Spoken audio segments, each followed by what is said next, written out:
Everybody get up, it's time to slam now. Come on and slam, and welcome to the jam. Come on and slam, if you wanna jam.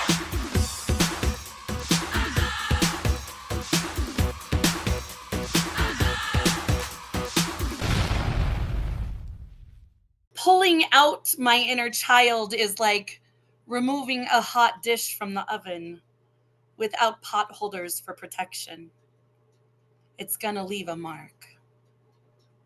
The mountains of my home always smelled of wildflowers and dust.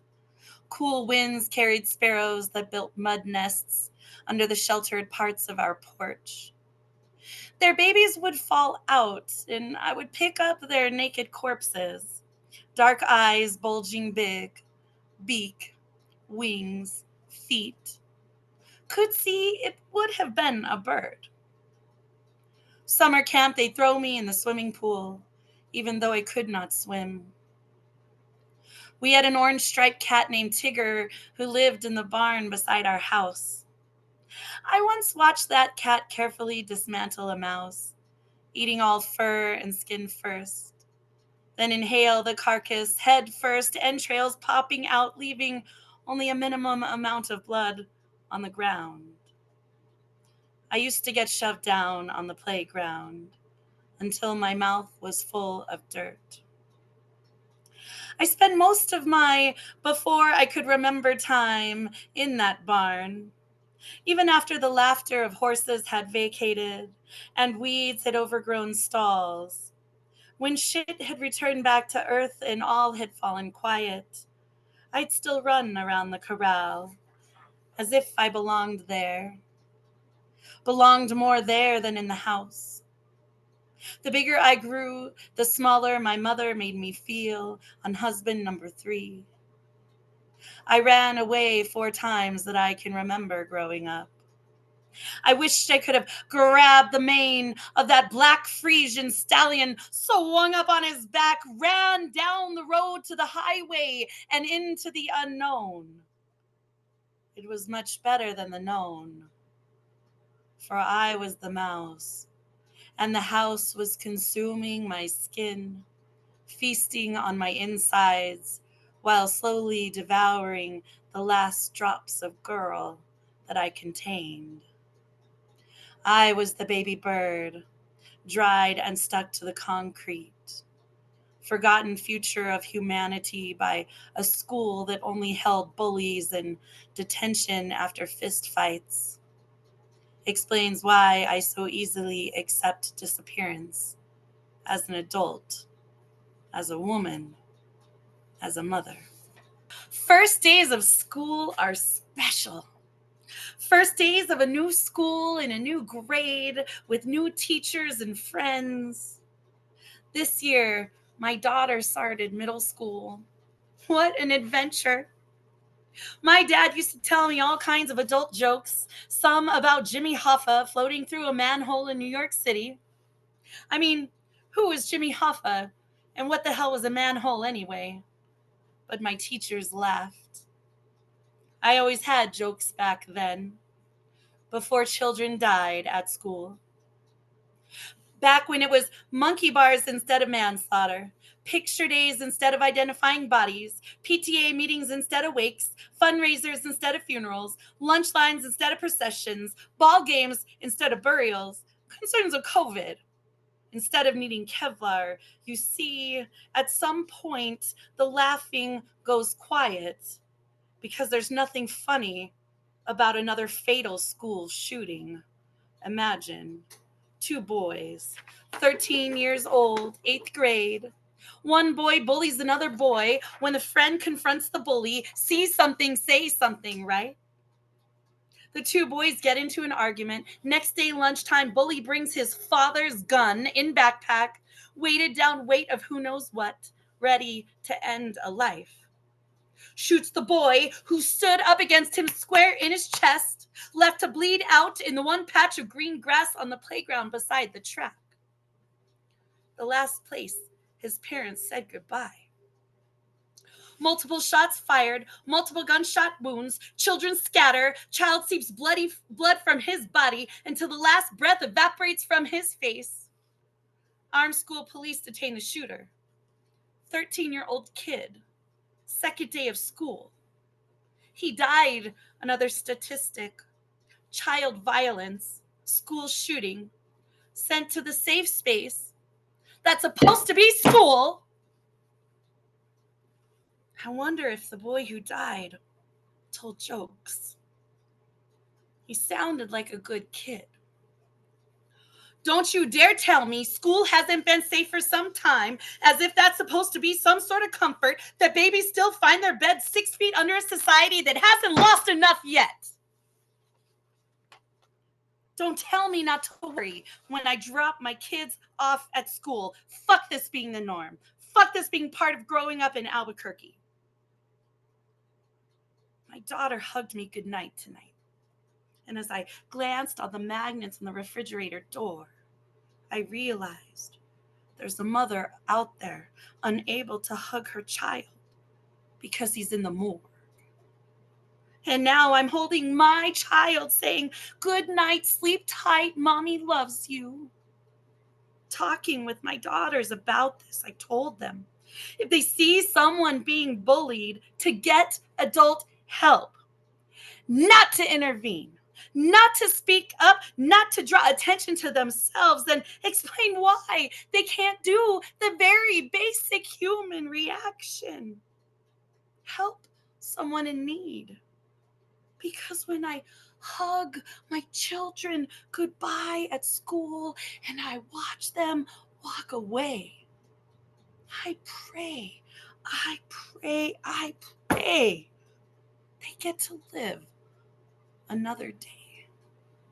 Who pulled the trigger was a walking infant premeditated NRA warning sign advising an update to the old school supply list with an extra box of tissue required for when your child doesn't make it home.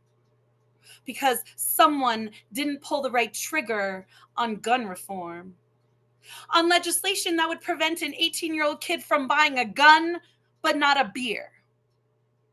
Because someone didn't pull the right trigger on legislation that would prevent a walking infant premeditated NRA warning sign to purchase an AR-15 from firing 45 rounds per minute or 600 rounds per minute with bump stocks, where it takes 1/600th of a second to fire a single bullet from a gun. Because someone didn't pull the right trigger on buying ghost guns on a website or regulate the sale of guns at gun shows, because the illusion of muscle must mean strength. And mourning mothers love strength, right? Healthy, strong, whodunit muscle flexing in the lobby of an entire generation of lost children who felt the full metal jacket shred their body, while blood exploded from their skin until their heart furiously beat itself into failure. Because someone didn't pull the right trigger behind another kindergarten classroom going away party. All the guns and trained bodies of Kevlar in the world, and not one broke down that door to use what should always be the last best bullet, at least to render aid. I wonder how long it took to mop up the blood. I wonder if the linoleum tiles still carry the stains of the innocent slain. I wonder if the cops who flew the cuckoo's nest still feel that stinging hand sanitizer as children died on the floor beside each other. I think about the audacity of the city council, of the chief of police in Uvalde, the wonderment of where his sanity went. Because only a crazy, sick, stupid, psycho, inept, delusional egomaniac would believe he still deserved to wear a badge. Any badge. Fuck, not even a janitor's badge. But I think about him. The shitty, epic excuse of a human, mopping floors in blue overalls that should be jail stripes in an elementary school one day. After another shooting swirling children's blood in rosy, sudsy water, wondering where his life went. Because he must have been only thinking about himself, while the children were probably thinking of their mothers, their fathers, their sisters and brothers, their pets, their friends. They must have begged to go home. They must have been so confused as to why no one was coming to help them. Because no one pulled the right trigger. No one stopped the shooter's hands from handling that gun. No one stopped his entrance to the school. No one rushed in to stop him. All the vows in the world were all bullshit. To protect and serve. The wool pulled over the eyes of the flock, and we still stay complacent, as this is our everyday life in America now. Still, we will never see mop companies meeting to lobby about triggers or guns or bullets. But maybe that's where we should start. A triune of principles, resonance, and roots. Moral principles are essential to life, to the excellence of creation. The quest is not for a rigid society, but one governed by love and purpose. We hear of cliches like spare the rod and spoil the child, honesty is the best policy. Yet truth can be manipulated and lies can save lives. Legal principles exist to govern and may bypass moral codes in the interest of a brighter society. Yet, like the same old story of the bully at school, powerful forces can take advantage of the law as the weak suffers. The 5 cardinal vices of ego, greed, lust, anger, and attachments continue to refuel this control, so evident in a golden continent once freed, a wonder of ancient civilization, and now nursing burning tears. Hear the echoes of the innocent, of family and children crying in mines, in dark places, purely because they lacked the guile or trickery to become inhospitable and invited the predators in. It is not uncommon for we, the diaspora, to feel not only the spirit of our ancestors, but to identify with their roots, the melodies for solace in struggle, their toil and sorrow, the pain pulsing in their souls, just as much as the DNA we share, their culture. The unbroken spirit of a people who, like most of us, seek healthy air, security, nutrition and warmth, and above all, love, the very breath or pulse of being. Divine principles are interwoven, and the last of the triune of which I speak, the beloved is precise in its unplanning, weaving an intricate brocade of compassion, meticulously wielding the lightsaber of justice, a disguised form of love, so we can ultimately rediscover our true peace. There's a quote that says, she overthinks because she was underloved. And I overthink, not because I want to, but because I was wired that way. Conditioned or programmed, you could say. I was underloved. And that kind of damage consistently screams, you're too much, you're not enough, you're a disappointment, you're worthless. And it all began with my mom. You're too loud, be quiet. You're too quiet, speak up. You're too emotional, toughen up. You're too tough, what's wrong with you? Damned if I do, damned if I don't. So I started balancing between my true self and the version of myself I thought others wanted me to be, just to get the kind of love that should have been given without conditions. If I wasn't enough for my own mother, then how the hell could I ever believe I'd be enough for anyone else? Every I love you feels like a test. Every compliment a setup, and silence feels like punishment. My every thought has to be vetted, dissected, doubted twice before it even leaves my lips. I keep going over things in my head like I'm trying to get everything just right, like I'm being tested for a place in my own life, though I'm already in it, but still don't feel like I belong. And it's not fair. It's not my fault. Trauma doesn't ask permission. It just moves in, sets up shop, and builds a home in the weakest parts of your mind. I overthink because the feeling of being overlooked has created a deep need to be understood. I question every gesture because love, when you've only known it with strings, always feels like a trap. But I am here, writing my poetry with trembling hands while trying to heal, with hopes that one day I will be loved enough that I am no longer forced to overthink. I lost count of how many times I have ever watched that episode of Saved by the Bell. Every person in my generation knows which episode I speak of immediately. The one where Jesse Spano becomes addicted to caffeine pills and crashes. I have never belted out lyrics from the Pointer Sisters out of defiance. I was more of a downer kind of guy. I had a favorite palindrome in Xanax. 6 years later, I'm free from its clutches, but in those years, I've combated anxiety, and sometimes I win against it, and sometimes I lose against it, but the pain will linger regardless. Jesse's song hits differently now. Reminded of that brutal crash.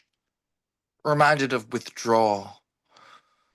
Reminded of how I couldn't sleep without popping that palindrome. I was fearful of whether detoxing could render my mind and body deceased, agitated, aggravated, my pain invisible to the masses, flush like the last 5 fucking pills left in the bottle.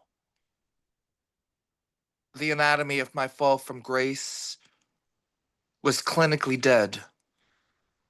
My brain revving up to the speed of sound mathematically like a dragon's force looping endlessly. Jesse, I felt for you. And I know caffeine was meant to be speed, but sanitized. Crucified by addiction. Happy ending in counseling. But it's still television. I wish my vices were that simple to kick. I wish my voices were that simple to silence. On the trail of transcendence, imagination is but a base camp, a launching point into the great beyond of true creativity. It can supply us with the skills necessary to succeed in the wilderness, give us the tools necessary for the long journey ahead, but it cannot take us past the point of personal perspective and into the realm of collective consciousness, for it is limited by the mind that has conceived it. Delving into the mysterious regions of the psyche, then, the poet reports on what they discover, creating a map of their inner world, a star chart of the light behind their eyes, and in so doing provides a well-worn path through the overgrowth of thought. Having done the hard work of bushwhacking and trail finding, the poet blazes the way with their creations. These monuments of expression mark the landscape on the way to connection, act as lily pads across the pond of the subconscious, lampposts on the road of reflection. And in reflecting, we become mirrors, smudged though we may be from society's careless handling. We must wipe clean the oily grime left by the expectations of the world and let authenticity shape us into our original form. Return to the root, the system of roots, communicating with each other through the mycelium. We are the mycelium. Our art, the trigger setting off the chemical impulses in the myriad branches of neurons underground. The poet is the neurotransmitter of the collective consciousness, the catalyst creating the reaction that is awareness, awareness of the self in another. We are the purpose of the universe. Unable to be contained, we explode outward from a dense center. We are the unexplainable dark matter that accelerates our expansion and the strings that entangle the ghost.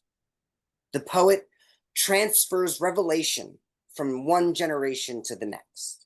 Upon the helixes of truth and beauty, we write the code of communion, the greatest form of transcendence. If life is a river, this is a whitewater rafting experience.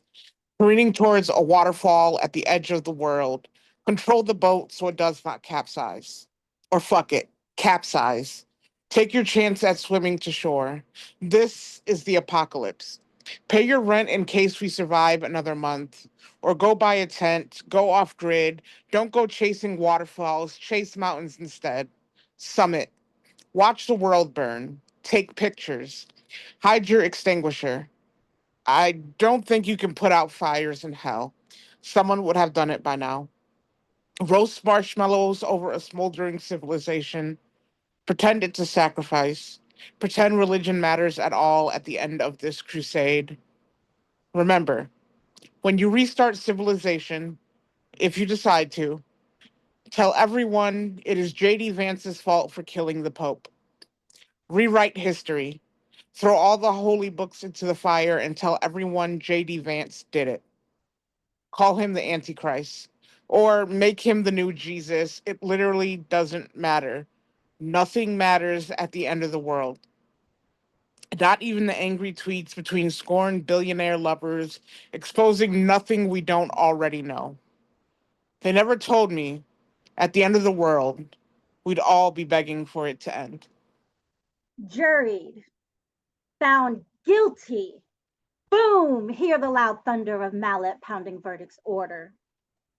Judged, sentenced to life in prison.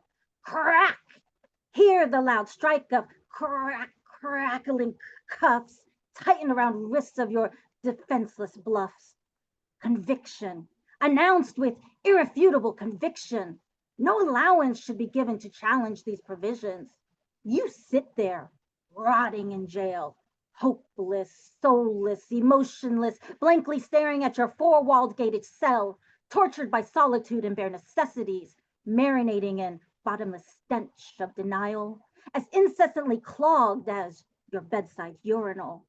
Delusional psychopath, believing your own lies is truth, you dare persist, insist how you are really the innocent one, wrongly charged for tainting the innocence of your victim. But the facts still stand. Horrid, sinful acts were replayed over half a fortnight of flashbacks like reruns of hellish soap operas stuck in purgatory. Your victim was stripped of armored trust. Dared silenced under your threats deemed falses, mental marbles lost to your sadist attacks, having to give testimonials painting abominable pictorials. Your menacing, manipulative game you play to keep player two dependent upon your lead moves while you pull the wool over the boss's eyes, whom you remain so fearful of discovering your ultimate secret moves in disguise. Now you dare to play God, aiming bolted thunder, striking trial papers asunder, seeking unjust judgment of bailed blunder. A hammered declaration to elicit yielding your desperate reversal to honor your breathless attempts to relinquish responsibility for your crooked actions. Under storms of re-victimization, survivor's peace remains a looming cloud. Unable to thrive under sunny skies, a sitting duck exploited through insanity, taunted by your continued dumbstruck incredulity.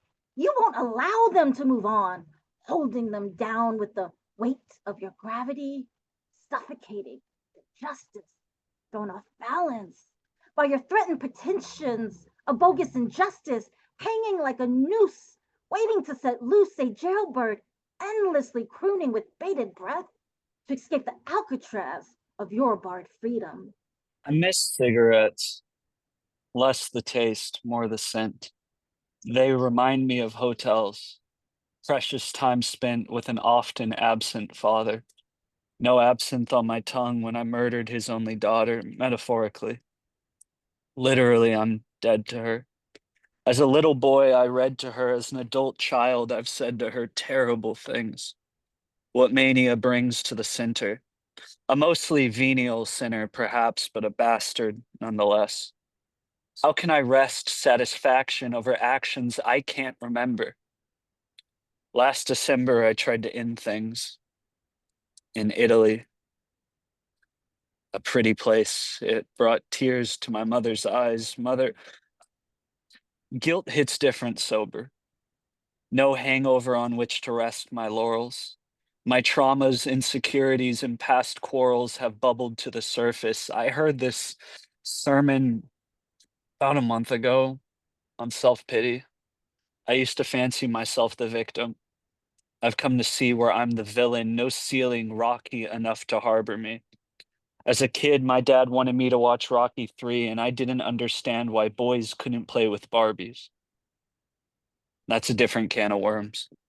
What porcelain lord does this poem pretend to serve? I've learned I'm not a good person. I'm trying to be better. I'm not hiding my scarlet letter. It's just not my entire identity anymore. Still a prodigal whore. My girl, I mean, this girl whom I really like, probably love, kind of fucked. I wouldn't trust myself while putting her above even a pedestal and undressing with my eyes her agency. It's insane to me addressing my invariable place in the cystic resentments I've fostered. I'm caustic. At great cost, I'm finally working the big book. I'm not stuck on my steps. Last night, I wept deeply for the first time in a while.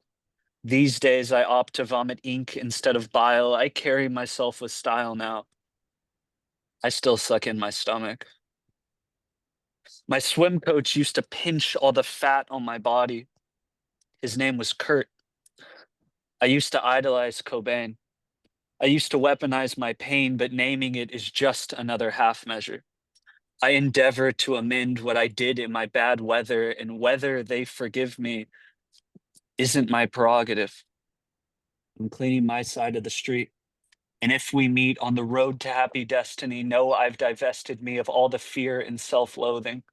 God, as I understand her, swaddling me in new clothing. At 25, the noose on my past life is closing, and I'm content. I won't drink to that. I look at all of these wonderful stadium structures: Globe Life Field, Wrigley Field, Camden Yards, Fenway Park, Yankee Stadium. The list goes on. But I look at one stadium in particular that's always under construction, trying to remodel itself, rebuild its image. No matter what they do, it will always be ugly on the inside. One, the foundation was based on lies, claiming to be the land of freedom. Two, the land was taken by eminent domain. I mean, stolen. Three, they used cheap labor. Correction, they used slave labor to build this stadium. They even had a slogan back in 2016 that said, "Make this stadium great again." How can this stadium be great if it truly wasn't great to begin with? They want a wall built on the stadium's southern entrance to keep a certain fan base from getting in, but want people who look like you and I to sit in the nosebleed seats. I mean, ghetto, or is it Section 8 to let us know they really don't want us here? They even have a special VIP section called Prison Industrial Complex to keep some of us away from the freedom activities. But they had our ancestors build this structure that they benefit from, but were not treated as equals. Only once in this stadium's history has someone who looked like me had the privilege to sit in the owner's suite. I mean, White House. This stadium is so divided that even the concession stands aren't equal. When certain stands only cater to certain audiences, and the others get the better quality funding while others get what's left over. No matter how much we earn, we can't sit in the lower level seats to see the events going on. No, now, if we do get those exquisite seats, or should I say HOA homes, we are always harassed and asked if we belong here. When the ushers come around, or should I say police, they don't want to believe us. They will take any opportunity to take a knee on our necks, call it justice. But if we take a knee, we're being ungrateful or rebellious against this great stadium called America. They sit in their luxury suites, profit off all the groundwork that our ancestors put into building this structure. When they stole the land, bought and traded slaves, they claim this is the land of freedom. But how are we free when we're constantly in chains? I'll be honest. I don't like the idea of myself trying to convince anyone that I am the ideal match for them. But may the powers that be grant me this one instance, please. You see, I'm like pineapple on pizza in the way that I'm not conventionally sought after. I'm an acquired taste, conceptually bizarre at first, but actually pretty damn fine. I'm the epitome of don't judge a book by its cover, but nobody is daring enough to crack me open to get to know my pages, and I don't want just anyone to crack into my spine. I want your attention to be mine. I want to open your minds to the idea that I'm the perfect meshing of intelligence, insanity, intimacy, and safety. That I am the ultra rare find. That I am one of a kind, that I am one of one, that I am the one. Acknowledge me as my heart acknowledges you as its tribal chief of wholesome mischief. Allow my own actions the opportunity to echo my authenticity. Allow my abilities the opportunity to prove my dedication. Allow me to be your Swiss Army knife love, sharp, multifaceted, and full of wit. Allow me the opportunity to shapeshift for you as you see fit. If you are unable to see what level of potential we carry, allow me to be your paradigm shift into happiness when you are alienated in anxiety and in need of a friendly face or voice, baby. Allow me to be your grounding mechanism, smoothing out the schisms, shutting out the static in your mind. When you're feeling sad or mad, it's been a while since you've seen your smile. Allow me to be the GPS that pinpoints exactly where it can be found and where it can be safe and sound. When life is pouring on the heat and you're in need of a helping hand, I'll be there in your corner, waiting and aching for the hot tag, willing to clean house and take whatever hits come with it. Allow me to be your sword and shield. Allow me to be your tag team partner in life when the world is treating you dead body cold. May my words warm your soul from the inside as hugs and forehead kisses warm you from the outside. Allow me to be your spiritual snuggie. Allow me to be that drummer in your heart going to a Dyer's Eve frenzy with double bass pedals bumping and pumping, all while moving and grooving you in ways you didn't see coming. Allow me to surprise you with a little something. Allow me to create a sweet heartbeat that you can kick it to, boo. My love language is boundless for you, and I'm ready to express that fully and true. Life has many doors. Allow me to be that master key to unlock all the doors that tickle your fancy. The last thing I want to do is waste your time. So allow me to be time well spent. Cigars are just cigars. Like Freud said, a boy turned man still sleeping in mom's bed. Sometimes I pine after the fact that I'm not dead. I'm well read, educated, full of enough cred. Abilities to command synthetic symmetry. It's humbling, the essential part of me nobody likes to see. When it rears its head, everyone is an enemy. They're filled with enmity. The animus is on a CD that looms on loop in the back of my brain electronically. In concrete, I'm paralyzed. I know there's something wrong with the way I feel about everything. I plead, does it have to be, as blaring siren peal repeals my rationality? Can I hope for change? Is it fixable, this half of me? The play's the thing, and I always hate not knowing how to be. Look, York, I'm awake and beginning to see exactly how I smile and wave to hide misplaced anxiety. I shouldn't be around other people. I'm a flight risk, subtly climbing in their head and hiding there a benign cyst. It's devilish, I'm charming, but I'm also selfish. If I sell fish, I'm fishing my hand in the charity jar for $1.06. Why should they get it anyway when they don't pay rent? I've given enough to hospitals. At this point, it's ridiculous that I should break my back to piss away my hard-earned bucks to this. I have a sixth sense that says I shouldn't give my 6 cents to sick kids. My neurons fire across crisscross lattices. I follow up cogent thought with non sequitur tangents. It's uncanny how I link things and expect others to manage or even fathom the fathoms deep hair holes of a mind manic. Here I go again. So why don't you all take a pass at stepping a beat inside my head as I step through the looking glass? I'm not a rapper. I'm a poet. A word adapter, a hapless addict rapping seamless syntax that doesn't tatter, but seldom sees the light of day. It's lightning that I'm after, sees the swirling seas in your mind comprised of idle chatter. I seldom canter, I air pedantic. I'm after a calling beyond a spot in the echo chambers of mindless chowder. I right away cut to the lean soul and write rhymes fatter than mad lads leaping high off of tall ladders, their ankles shattered.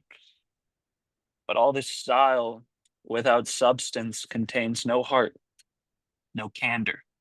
It's by and large the same. Empty drivel passing for witty banter.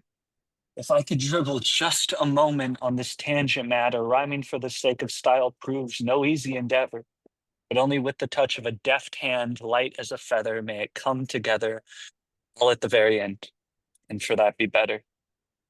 But even the best distractions must retire. When the thrill is gone, life returns with a tire iron. I'm convinced that in a past go, I must have played with fire and stoked the ire of a being higher than I after inhaling a rail of barbed wire. The bump leaves me elated. Glory sings the choir. It has its eyes on me, but I'm so goddamn tired. My vision narrows and I cannot seem to sire a plan to emerge victorious from the quagmire. What can I say? Self-armistice is hard for me. In my cardboard packaging, grace came hardly. I was dropped a hot shot on the stoop of a house party where I graced a happy home, a most unfortunate adoptee. What's the point of getting good things given heartily when for some non-inchoate part of me, my success is not what it wants to see? I've lost morale before, but these wounds bleed mortally. I'm morally opposed to not stopping the problem, but the problem's me. Oh, how are you? I'm pleased to meet you so cordially. You can call me Icarus. Please avail yourself of my canopy. From my perch, I view the earth with utter apathy. Colors and shapes I can't relate to threaten my sanity. I'm not really a part of your world, only barely. Insofar as my being here, bereft of any sincerity, can seriously be considered more than anomaly and verily. Is he a waste of imparity, he who cares nothing for his posterity? I've given myself too many reasons for new austerity. Bipolarity pollutes my life with severity, barbarities of endless temerity and asperity. Hospice will provide me no care. I mean, this is verity. This is really it for me. There is no angularity. I understand the decision to stem my cellularity. And if things do go that way, for my loved ones, I'll tender clarity in the form of 4 more pseudo-sonnets offered on ToRaZu. I am a most beautiful flower unfurling on the soft breeze of love. I am a spark serenading the vast orchestra of light, a symphony that resonates the splendor of endless harmonies, of a maestro alchemist dancing to the cadences of its own music. I am a butterfly to be, and while I drift caught in my self-created shadows, tailored for the progressive opening of my sacred cocoon, my summer serenade whispers in secret, singing of the agony of distant shores, the miracle of my soul, and its supernal whispers of freedom. In this chimera called life, an ephemeral loneliness summons my desires, even as echoes of war, greed, and talk of an extinction of the love my beloved gave looms large. Yet, In my despair and anxiety, I still sit on the dim beach of passionate yearning, gaze at the lapis lazuli of the moon, appeal in reverence to the shimmering stars to take away my insecurity and fear. Here in my frosty winter, the inner voice conveys the immortality of my being, says that the sceptred crown of my summertime sing-songs will come, reminds me that my supernal rays will be infinitely more luminous than the moon and stars that I beseech. I am a golden puppet, swaying on the beach of love, bobbing and weaving like Joe Fraser, doing a purpose-led and lavish summertime shindig, rising and falling with the grace of a Maya Angelou, telling my story with the melody and conviction of a Nina Simone. I know by faith that the beloved pulls my strings, and so, like the nightingale, I play with symphonies and arias, sing on the ethereal shows of minstrels, inspiring them all with the love which sent me, gave meaning to my quest. I am a wisteria, a sweet-scented climber with cascades of purple and white, lying on the lap of love's charisma. I await patiently my summer fairy tale blooms of pink roses, white dahlias, and radiant yellow marigolds, and meeting the serenity of beauty that I seek to bask in the serenade of thy stillness. I am a most beautiful flower unfurling on the soft breeze of love. I am a spark on the vast orchestra of light, a symphony that resonates the splendor of endless harmonies, of a maestro alchemist dancing to the cadences of his own music. Dear heroine, I don't know you. Never touched or tasted you, but I've seen the havoc you wreak. Taking a hold of my brothers, tearing them apart, leaving nothing but pain in your path. You're the devil in disguise, stealing souls and destroying lives. Their addictions spread like wildfire, an epidemic of epic proportions, turning their lives upside down. I seen the way you lured them in with promises of escape and euphoria, but all they found in your grasp was darkness and no way to escape your grip. Our family, you shattered, all because of your toxic hold. I begged you, heroine, to release your grip, to let go of the hold you had on them. Their souls deserved better than to be lost in your clutches. I prayed for the day when you were no more, when your power was extinguished. I prayed that my brothers would be set free to live a life untouched by your poison. That day came in the form of a call I dreaded for years. You took the lives of my brothers, their innocent souls, and claimed them as your own forever. Now I sit here with words unsaid, love that I'm unable to give, anger that I can't release, an unreal amount of emotions buried deep inside my heart. You are a burden I carry with me every day. You have ruined my life. I never touched, tasted, or tried you, yet I feel your effects. You have left my life forever tainted. Your poison penetrated my veins, but no needle was ever needed. I never sought you out, yet you found your way to me, a dark and destructive force. You linger in my thoughts like a stain. I wish I could rid myself of you, but you're a part of me now, a constant reminder of my grief and pain. Fuck you, heroine.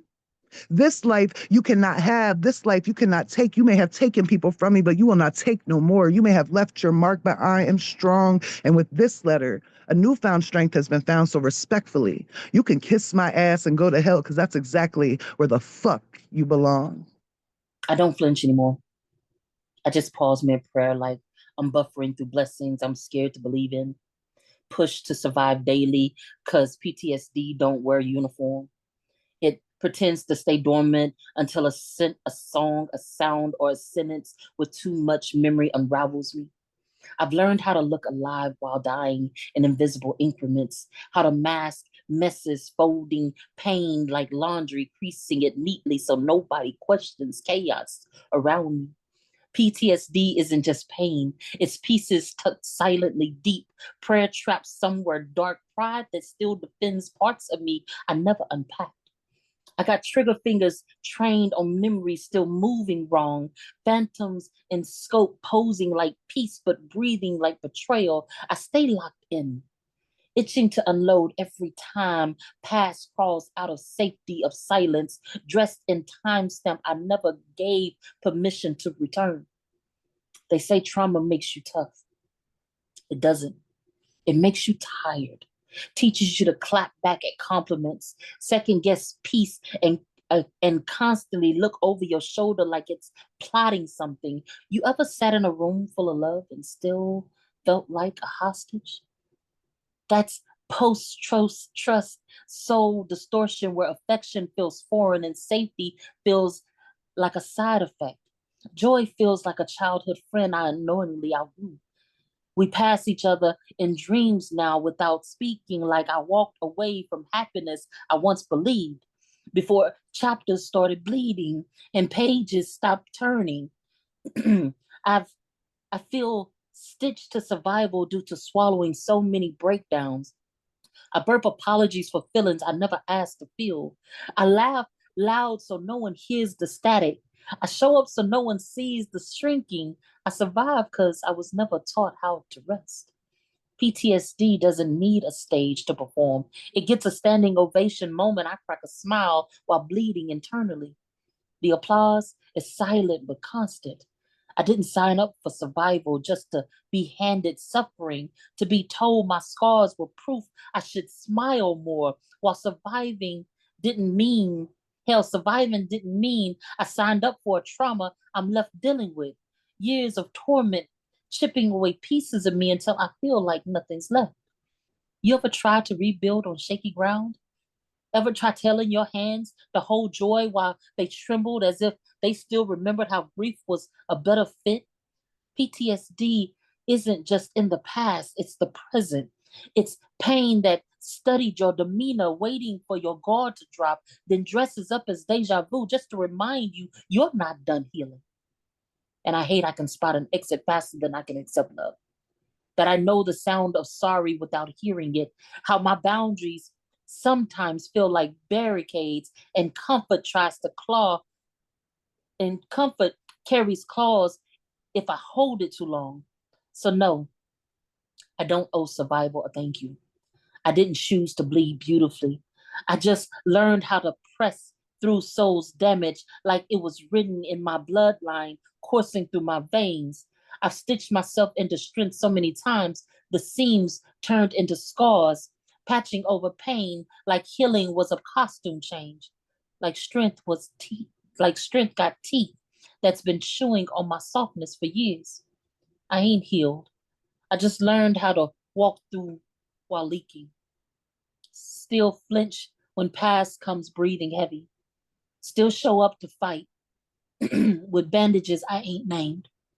Yet, excuse me, yet as I unlearn how not to confuse peace with performance on purpose, if you're looking for a happy ending, look closer.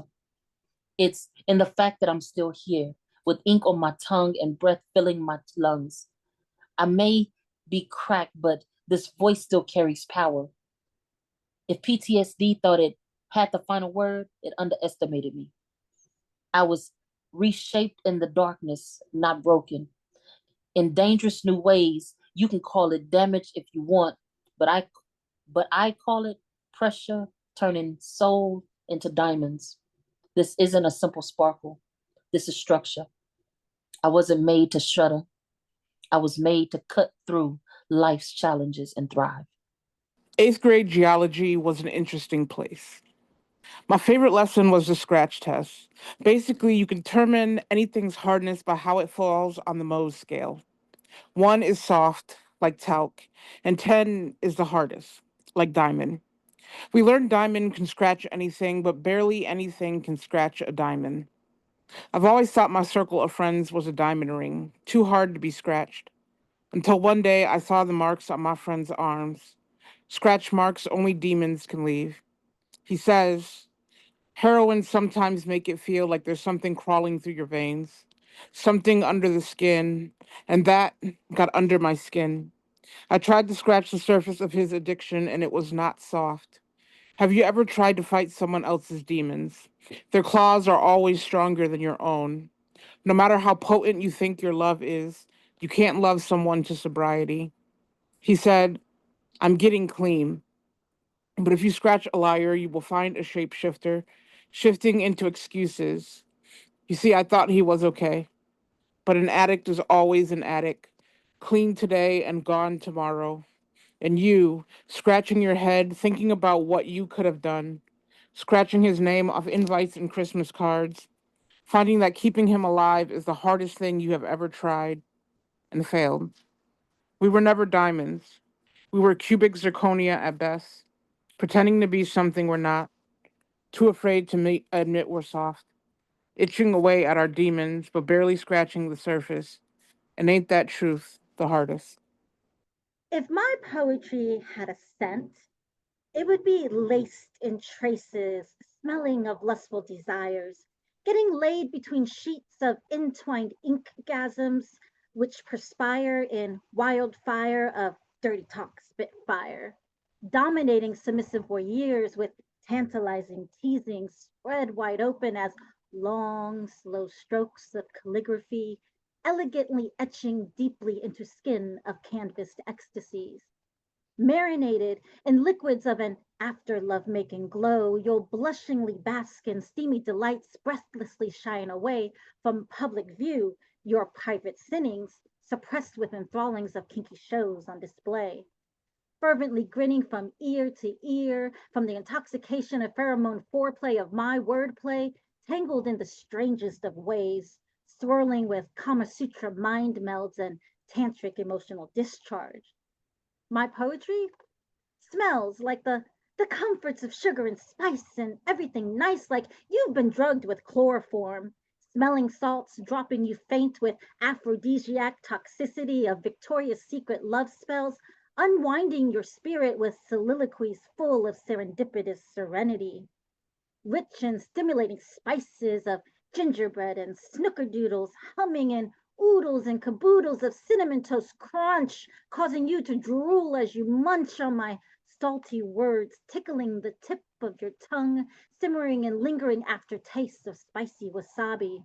For once these verses have been inhaled, you can't shake the hotness of sugared sweetness dipped in savory flirtations of the Oriental. Dare to sniff upon whiffs of lingering riffs where my poetry's a mixed bouquet, blooming at its core the roses of romanticism, every inspiration coated in scented trails of perfumed love letters spritzed with red velvet softness, so tender and light, full of love's baked promises. But if you're not careful, the musk of soiled thorns prick a jaded heart, and stench of black licorice and corpse lilies of coal burning stakes, casting broken-hearted curses upon witcheries of a scorned woman, inhaling poison potions of soured emotions, where the whispers of sweet nothings, rotted to bittered ends of spoiled truths, dunked in peppered roastings of potpourri covered shit to sleuth, where the sizzling embers of fiery connections fizzles to foul stench of ashen smoke, choking upon vulnerabilities left exposed, exploited in rancid rains of tears and sweat of a heart always speaking with love's truest intent. It would it would reek of splintered woods and blood-stained horrors, haunted scents stalking your worst fears, of feral cats and wettened wolves, drenched in wild stench of petted notions, embalmed in earthen lotions of acclamations, of burnt popcorn sending unconventional subliminals and criminals decaying flesh of stained souls oppressed.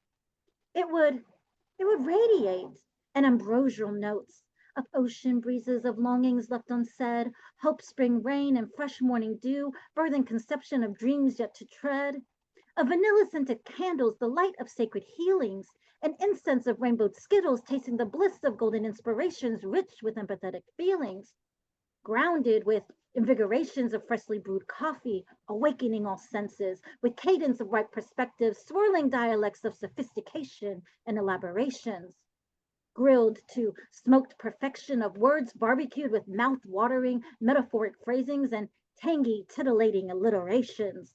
My poetry carries the ethereal air of purity's clean linens laundered to dry under sunny rays on the patio's clothesline, cleansing stains of unadulterated truth softened with brevities of naiveties spoofed, gasping in awe, The exotic, aromatic atmosphere of luscious chocolate flavors swirled in pleasures of a Milky Way galaxy, taking your senses out of this world into the black hole of vernacular so spectacular, probing depths of alienated speculations. If my poetry had a scent, it would fill these pages with nose tingling muses, fragrantly infused in odoriferous ruses of potent paradises and sacrificial struggles, scenting the essenced aromas of your life's drama. Yo, bum rush the show. I come to bring the noise and raise the roof as I spit my poetic truth and fight the power. For these political powers are all about divide and conquer. So don't believe the hype when they say they want us to unite, for it's all lies, as media outlets allow politicians to spread lies, portraying us as public enemy number one, one, one. When our true public enemy are the ones with the gun, holding the badge, claiming to protect and serve. So no matter how you get down. 911 is a joke in your town, my town, in anyone's town when you're black or brown. That's why we gotta shut them down, shut them down. For they need a nation of millions to hold us back. That's why they need a nation of millions to hold us back. That's why they want us to get the fuck out of Dodge. We strike back and we show them what we got. Let me unwind your mind and take you out of the box that you put yourself in. Once awakened, you will move as such, and your mind will never sleep again. I'm just so artistic. When my paper hits the pen, my mind begins to spin, taking me back to the ages of 9 and 10 when it all began. See, whenever I heard music, it moved through my soul. I could feel it in my bones. It made my body whole. By the age 11 and 12, words had me under its spell, even though I sing them backwards, and sometimes they were hard to spell, but only time would tell. When 13 and 14 came rolling in, words became one of my best friends. I could make pictures with my words, tell stories with indelible ends. Oh, I could make the impossible possible with my pen. When 15 and 16 came, I then understood. I was not like my daddy. Drawing wasn't in my blood, but I realized then that praise dancing and stepping was. During that time, I wrote a song and even a play. But mean words were given to me, and that alone took my words away. I didn't start back writing again until my mommy died, and I had to find her that way. That day, my words came back, but they did not stay. I was 19 and didn't understand what words could be in this world to me. So it took me some time for me to find my words again. I was 24 or 25 when I did my first open mic. That was right after a friend of mine died. My heart was broken. All I could do was cry. See, my life was falling apart, but I was ready for my new start. So at that open mic, I sang, rapped, and danced all night. I was fire. Not even water could have put me out. But honestly, that wasn't the type of art that I wanted to be about. My longing was to give all my gifts to God, no matter what they may have been. I knew from the start He was my only true friend. He's gotten me out of situations that no one knew I was in. There was no one there with me, but He was deep within. And with Him, I could never pretend. But for so long, I listened to other people and the way they said I should be. So I took myself from God and laid every gift that He gave me to the side of the corner in the back of the closet where the lesbians hide.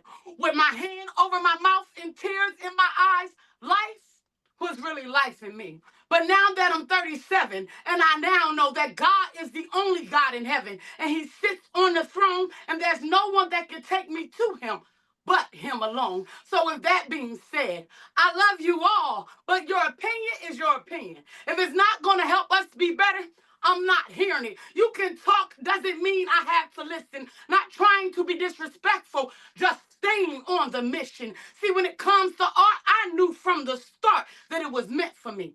Because whenever I do any kind of art, it literally sets my soul free. So whatever, however, no matter what it may be, singing, rapping, dancing, writing, and stepping too, always do your best. And everything that you do, your best might not be my best. My best might not be yours. When it comes to doing something for God, no one is keeping score. See, God didn't give you your gifts for you to sit them down and not use them. So pick them up and learn to juggle them all and never ever let one of them fall. Some people have to find gifts looking from store to store. If you didn't have to find your gifts, God personally gave you yours. So don't slap him in the face by not sending it back to the sender. Oh, yes, my God knows if you are a pretender. So be the definition of art. Let it move through your body and live in your heart.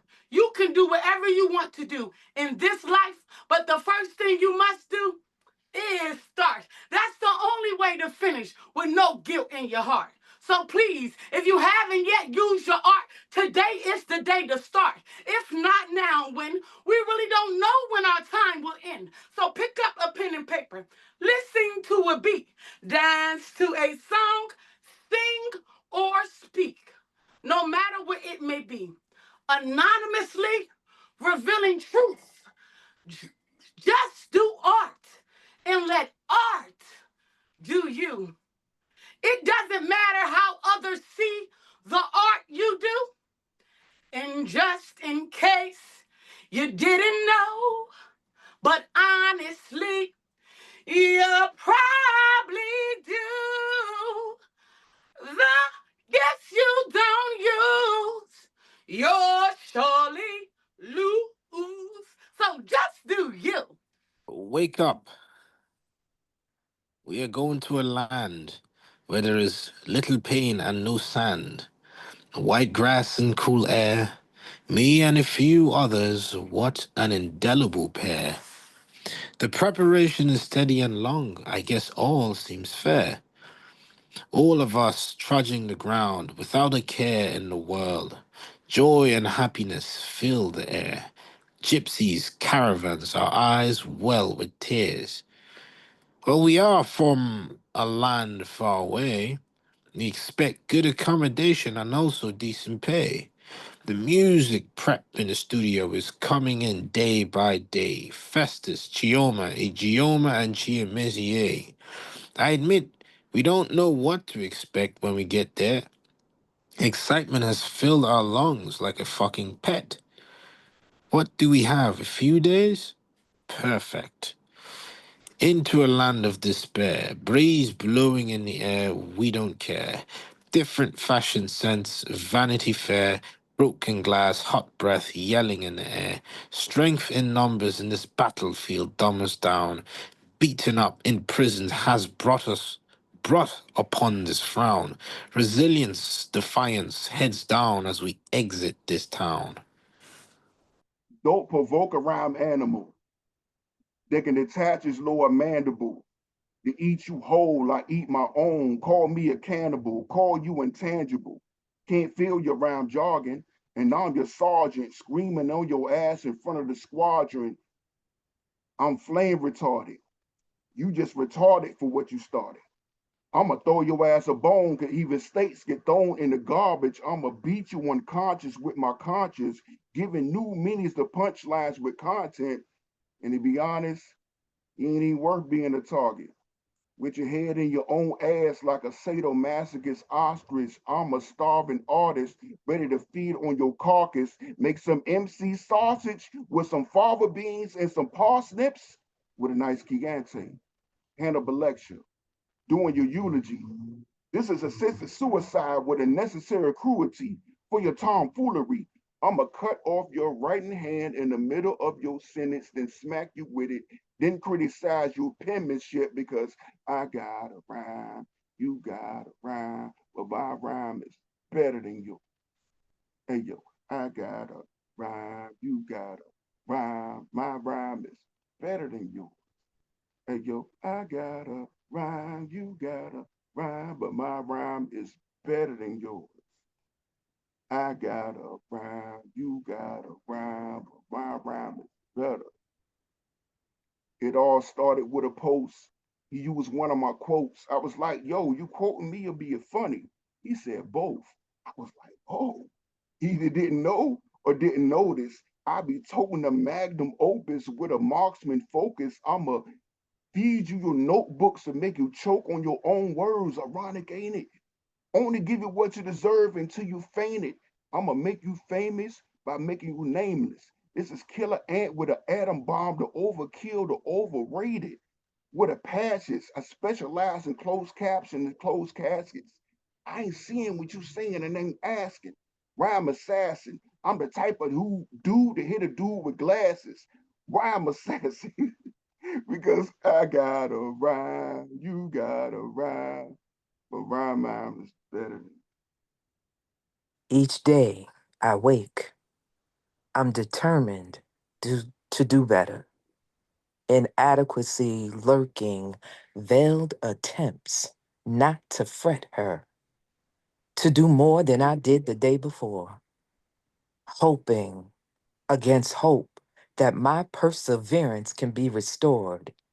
Because at some point of each day, I fight.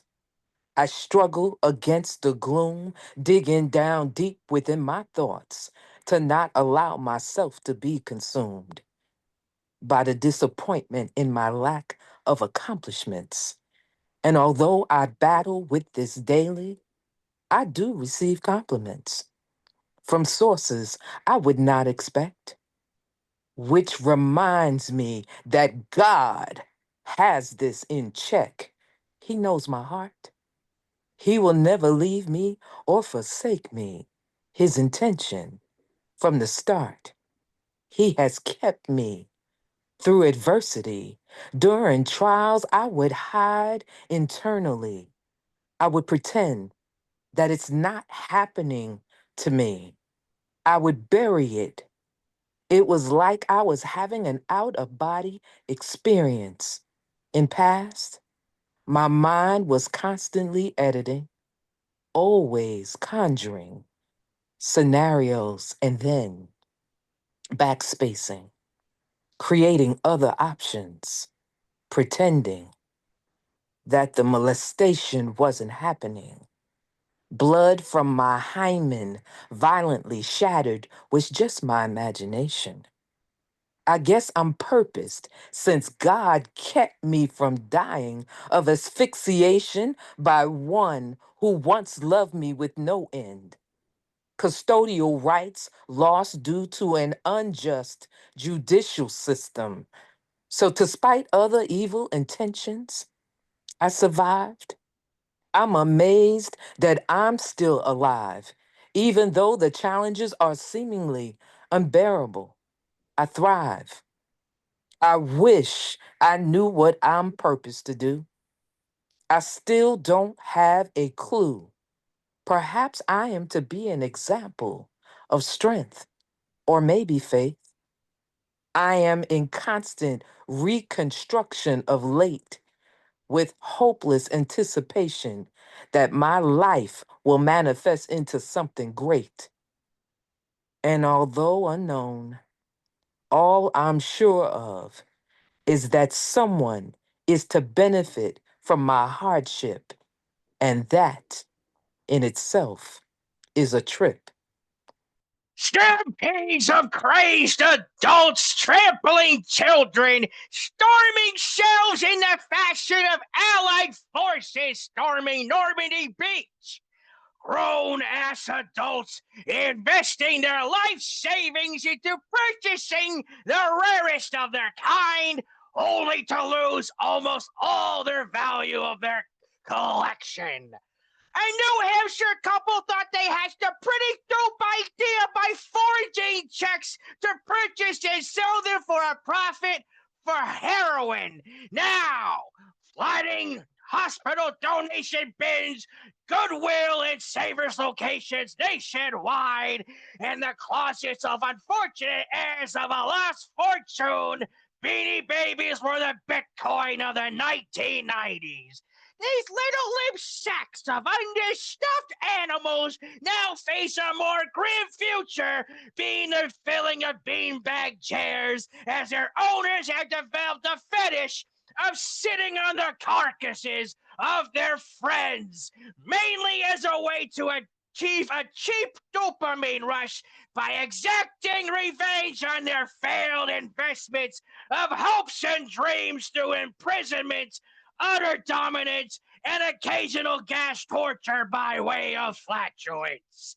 In a movement as bizarre as the movement that birthed it, this kink is known by many different names, depending on region.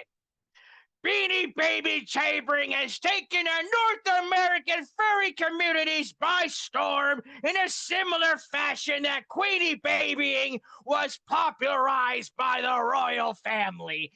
Beanie Baby Kinkaroo has shook Japan's kink worlds to its core, to the point that cyberpunk cinema is experiencing a renaissance. The ripples of influence even stretch out far throughout India as new positions were included in a revised edition of the Kama Sutra named after some of the most popular Beanie Babies, with Squealer the Pig voted number one in Cosmopolitan India's list of hottest positions to do with your partner this summer. It doesn't matter what you call it.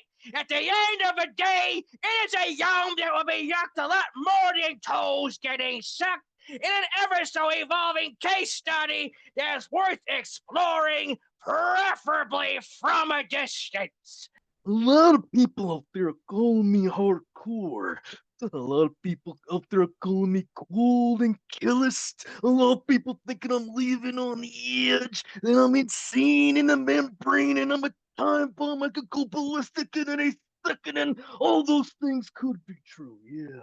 But it doesn't ignore the fact that I'm here in Viridian City for one reason, and one reason only, yeah. I want to be the very best like no one ever was, yeah.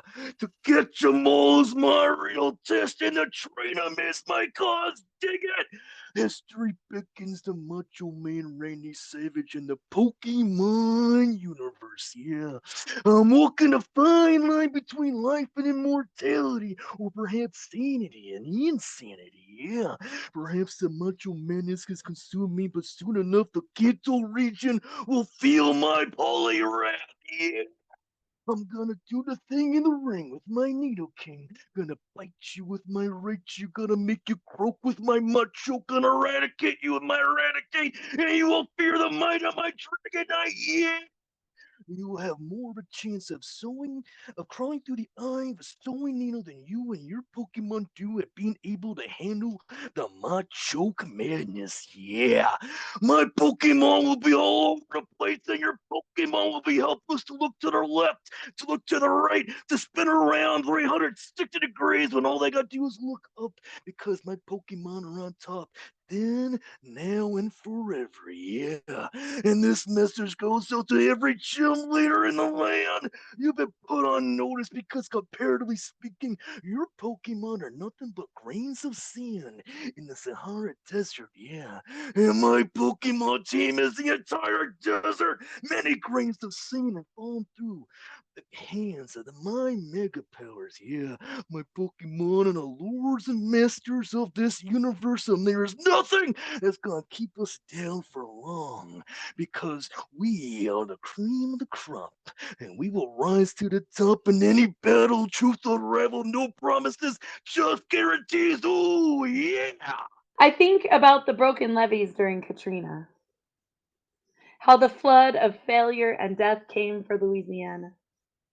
Whenever the news chooses to give a 10-second spot during not so prime time to the massive drowning of desperate human necessity at the southern border.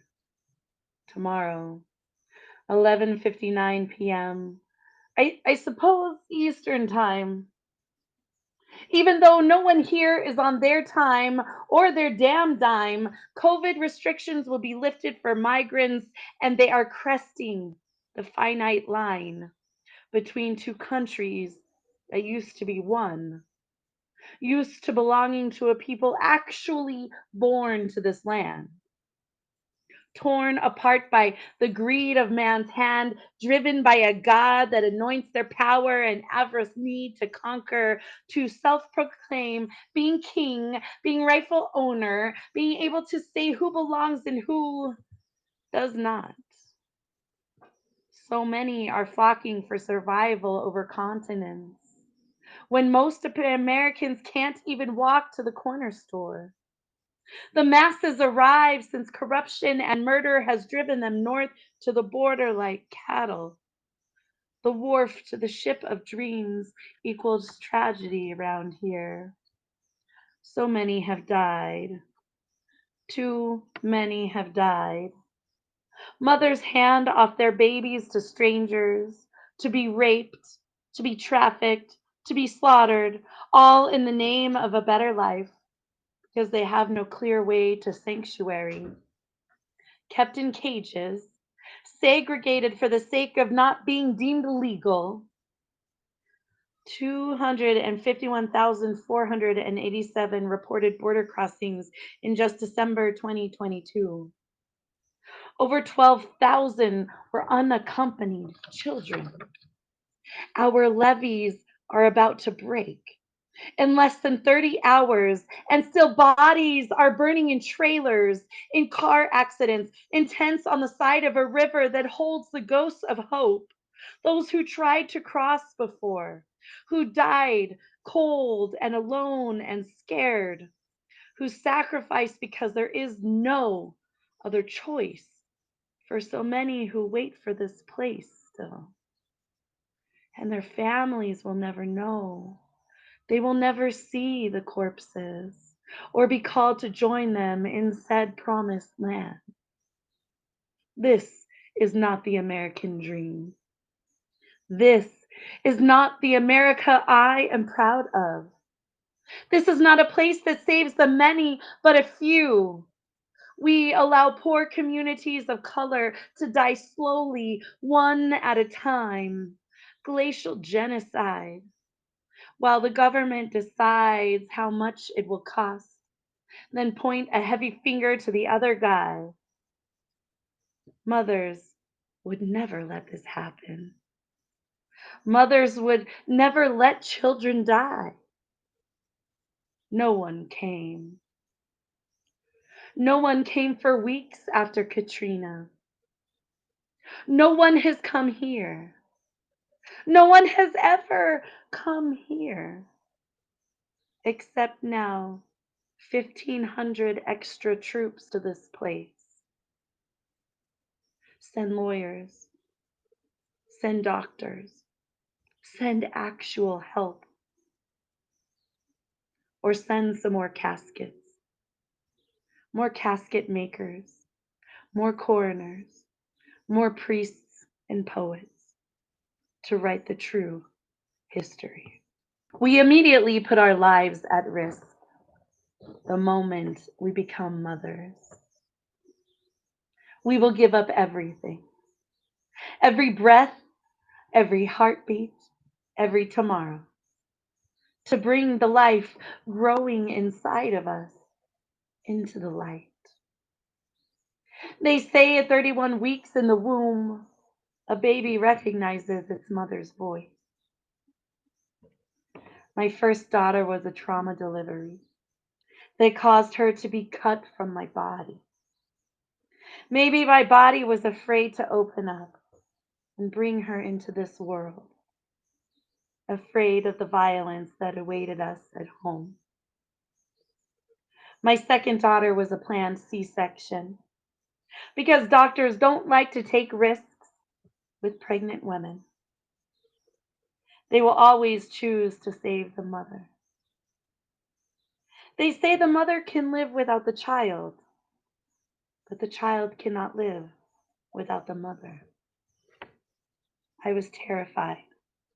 Paralyzed spinal block, belly scrubbed, shaved, given medication that made me throw up, strapped to a steel operating room table, surrounded by strangers and scalpels about to be sliced open, praying to get to meet my baby and not bleed out all over the OR floor.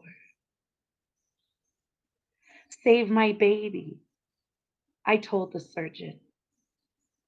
They cut into me, moving my stomach side to side, pulled my daughter from my womb, and I held my breath until she declared today was her born day. They showed her to me over the tightrope blue curtain, and she was perfect.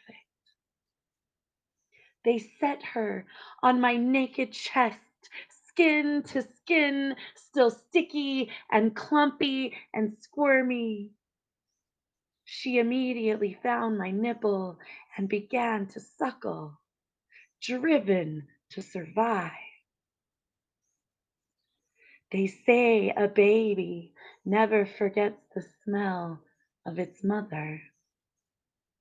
So when a rogue missile dropped on a house half a world away, wiped out an entire family, a woman was pulled from the rubble, rumbling belly full of baby. I instantly knew she wanted that baby to live. In the dust and dirt, explosive residue and tears, someone took a knife, cut that baby from her body. She was dead already. The baby girl was the sole survivor of a war fought by cowards, driven by power, funded by what must now be a shared history. Her story will write itself one day. I wonder what happens to a baby's dream when their first smells are of the dust from bombs. I wonder what happens to a toddler's words when their first tastes are from the blood of their dead mother. I wonder what happens to our future when children wake into this world in immediate grief and their future is so unproven. Will she seek retribution? Will the stain of war flow blood from her pen, or write us a future of peace where children do not die and women live to nurse their babies?